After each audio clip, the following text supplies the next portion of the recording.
Hi, it's Dave Joseph from 710 ESPN and ESPNLA.com at Staples Center after the Kings' 3-1 victory over the struggling Dallas Stars. And how about these Kings now 2-1 without Anze Kopitar and Justin Williams, the two leading scorers on this team. Big goal tonight, the game winner from Matt Green coming through in the clutch, his second goal of the season. Bounces it off the skate of Goligoski, gets into the net. Kings take a 2-1 lead. Then on lockdown, Dustin Brown comes through with an empty netter, his 28th. The captain stepping up at just the right time. 10 points in his last 9 games. He's got 7 goals and 3 assists in that time. Now, some keys for the Kings tonight. If you really want to start to break this game down, yeah, it was a 2-1 game, essentially, without the empty net goal. Talking to some of the players and the coaching staff after the game tonight, they basically said, you know, we're going to have to win games 1-0, 2-1 without our top 2 leading scorers in Kopitar and Williams. But even with Kopitar and Williams in the lineup, this team was winning games 1-0, 2-1, 3-2. Question is, down the stretch, can they sustain that? Can they win those games? Sure, the Kings are great defensively, in the top 5 defensively in the league. That's great to see.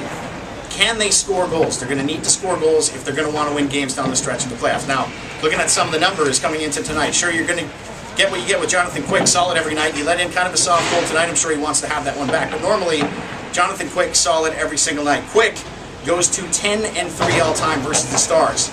Kings went 9-3-2 in March, 4-1-1 against Dallas. Again, 31 shots on net tonight, 32 shots with the empty netter. They win at 3-1. 5-1 in their last 6, 8-2-1 in their last 11, and 8-2-2 in their last 13 games. 9-2-2 actually in their last 13 games, if my math is correct. Where are the goals going to come from? Dustin Penner, disappearing act.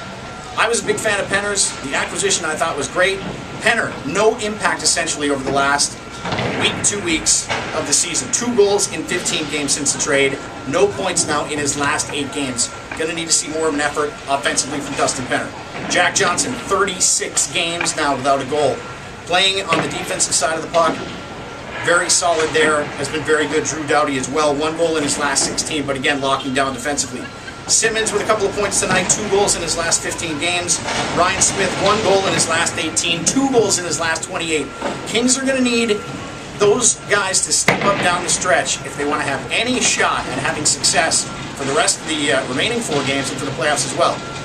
Kings fans don't like to hear this, but you're going to have to be Ducks fans for Sunday night when the Ducks play the Dallas Stars. If the Ducks win that game in regulation, the Kings will clinch a playoff spot. So a very key game between the Ducks and Stars.